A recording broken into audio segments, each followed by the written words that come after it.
Bem-vindo ao podcast Estrangeiros e Peregrinos.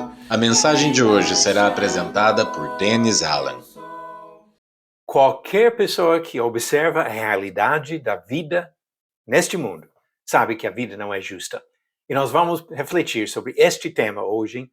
E no final do episódio, a resposta à pergunta 559 sobre Paulo, Áquila e Priscila. Nós vamos pensar primeiro sobre o fato que esta vida não é justa. Inocentes sofrem. Pessoas boas e jovens morrem. Crianças são vítimas de terríveis crimes.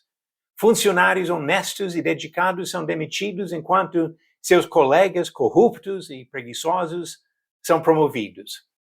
Pessoas casadas e fiéis sofrem com doenças graves contraídas dos seus cônjuges traidores. A vida não é justa. Este fato que todos nós observamos no dia a dia é um dos principais motivos da descrença de muitas pessoas. É comum ouvir alguém comentar: não consigo crer em um Deus que deixa tais coisas acontecerem na vida de pessoas inocentes. No universo criado por um Deus perfeito, onipotente, definido pela palavra amor, como entender tais injustiças? Asaf quase perdeu sua fé por causa dessa questão.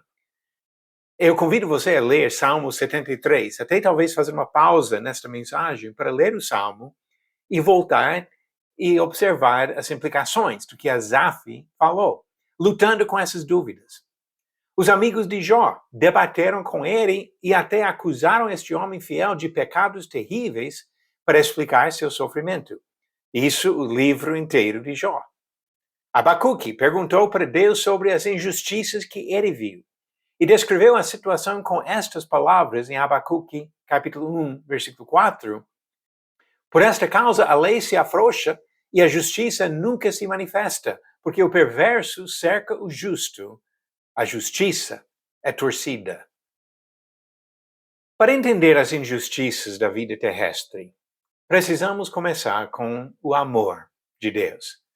Quando Deus criou o homem à sua imagem, Gênesis capítulo 1, versículo 27, ele não criou uma raça de robôs que fariam as coisas certas por obrigação ou programação, como se fosse um computador. Nós somos capazes de raciocinar, de amar. Deus sempre desejava que os seres humanos o amassem. E a capacidade de amar significa condições de escolher, pois o amor não é forçado. Cada um decide amar ou não, obedecer ou não, crer ou não. Essas escolhas têm consequências. Especificamente, a decisão de não amar a Deus e de não respeitar suas orientações traz uma série de efeitos. Em termos simples, há injustiça nesta vida por causa da injustiça dos homens. Um dos efeitos injustos do pecado é o sofrimento das vítimas específicas da maldade dos outros. O pecado de uma pessoa pode fazer de outras vítimas inocentes. Uma pessoa pode roubar, estuprar ou matar, e outras pessoas sofrem. Outro efeito é a consequência geral da presença do pecado no mundo. A partir da desobediência do primeiro casal, Adão e Eva, o mundo foi corrompido. Dores, dificuldades e doenças entraram por causa do pecado e afligem até pessoas inocentes que não participaram daquele pecado. Paulo disse que esta maldição se estendeu à própria criação, que o mundo foi corrompido por causa do pecado do homem. Diz Romanos capítulo 8, começando no versículo 20, pois a criação está sujeita à vaidade não voluntariamente, mas por causa daquele que a sujeitou, na esperança de que a própria criação será redimida do cativeiro da corrupção, para a liberdade da glória dos filhos de Deus. Porque sabemos que toda a criação, a um só tempo, geme e suporta angústias até agora. Neste mundo manchado pelo pecado, muitas coisas não fazem sentido e não seguem a ordem que poderíamos esperar no mundo perfeito. Além das consequências diretas de atos intencionais, Eclesiastes 9, versículo 11 diz: tudo depende do tempo e do acaso. Não devemos imaginar que todo o sofrimento seja causado diretamente por algum pecado específico. Por viver em um mundo danificado pelo pecado, coisas ruins acontecem. Seja consequência do nosso próprio pecado, da maldade de uma outra pessoa ou devido à presença do pecado no mundo. O sofrimento não é culpa de Deus. Ele criou um paraíso e o homem desprezou esse presente do Senhor.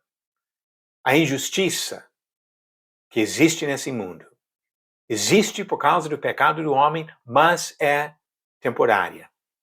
A mensagem bíblica afirma a justiça eterna de Deus e promete um acerto final. Malaquias encerrou o Antigo Testamento com esta expectativa em Malaquias 3, versículo 18. Então vereis outra vez a diferença entre o justo e o perverso, entre o que serve a Deus e o que não o serve. E João, o último apóstolo a deixar registro escrito, encerrou o livro do Apocalipse com a promessa do julgamento justo. Como também o salmista disse para Deus, em Salmo 119, verso 160. As tuas palavras são em tudo verdade, desde o princípio, e cada um dos teus justos juízos dura para sempre. Há injustiça nesta vida. Na eternidade, Deus acertará as contas. Agora vamos à pergunta 559. Paulo, Áquila e Priscila trabalharam juntos em qual profissão? Alternativas: A. Cobrança de impostos. B. Confecção de tendas. C. Confecção de comida kosher. Ou D. Fabricação de móveis de madeira.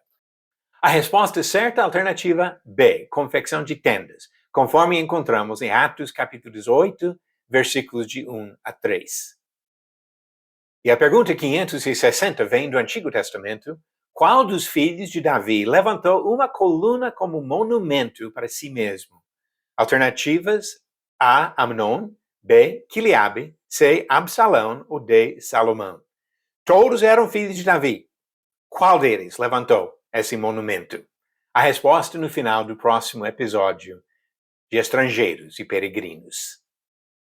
Todos nós sabemos que há muitas injustiças nesta vida, mas confiamos no Deus perfeito, que trará a justiça divina e eterna para acertar as contas na eternidade. Obrigado por nos acompanhar nessa jornada pelas Escrituras.